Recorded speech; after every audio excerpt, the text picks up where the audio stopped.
This is my cheater pad thai, and honestly, it might be better than takeout. Hi everyone, welcome back to Glorious Platter. Today I am making a super easy cheater pad thai that comes together in minutes. This version skips the complicated steps but still gives you that classic sweet, tangy, savory flavor.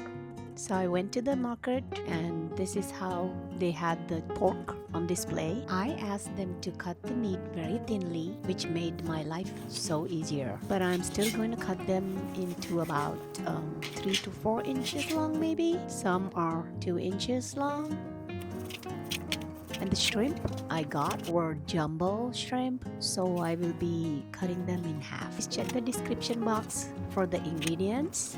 This is how the pad thai rice stick noodles were displayed, and they had huge bags, but I got a smaller one. How do you eat noodles? Do you use chopsticks or fork? Since our family is so used to using the forks, I will be cutting the rice noodles. This is not necessary.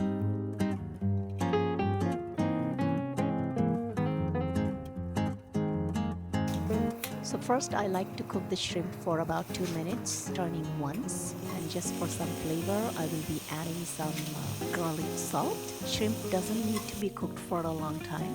Please let me know if you are a seafood lover. Write it in the comment section please.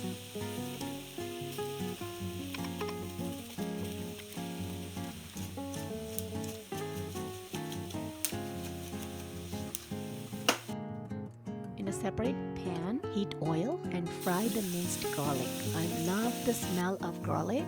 It adds a lot of flavor. And now I'm adding the meat.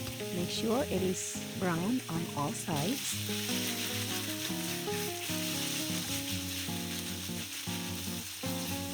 Here is my brown sugar, and I'm adding the salt as well. When this is cooked, the brown sugar is going to caramelize and it's going to add flavor. Now this is why I call this recipe a cheater version, because I got the pad thai sauce from the store in the jar. This is going to save me time. So pour in the whole jar.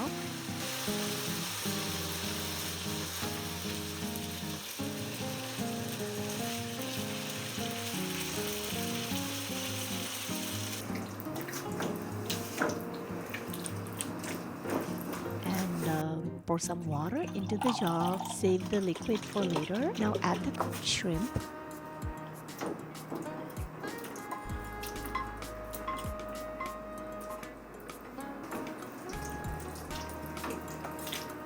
Add the water that you reserved, and one thing I want to tell is I should have waited until the sauce was simmering before I added the rice noodles, so please remember that step, because I felt that the noodles were kind of overcooked, and then also I did not measure the noodles well. That is why the color is not so brown. Well, lesson learned. I will change the recipe next time I make the cheater version pad thai. Cooking the eggs in melted butter now. If you add the eggs straight to the noodles, it's gonna be kind of soggy and it does not look appealing. Feel free to scramble it and add it to the noodles. I'm adding salt and black pepper for flavor. You can also make this as a flat omelette and then cut it into strips before adding it into the noodles. Whichever way, it tastes so good. So this is the best part, everything coming together in one pan. Now I'm adding the bean sprouts, mix it well, and this is so good, quick, flavorful, and perfect for busy days. So here are the green onions, cilantro, and peanuts that I'm gonna garnish it with.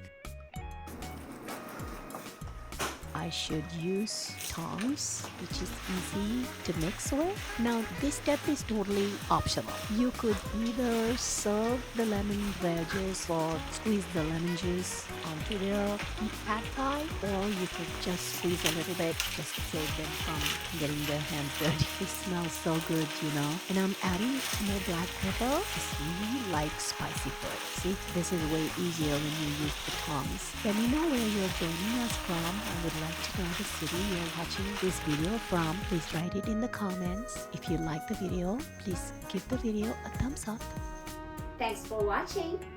Hope to see you soon. Bye for now.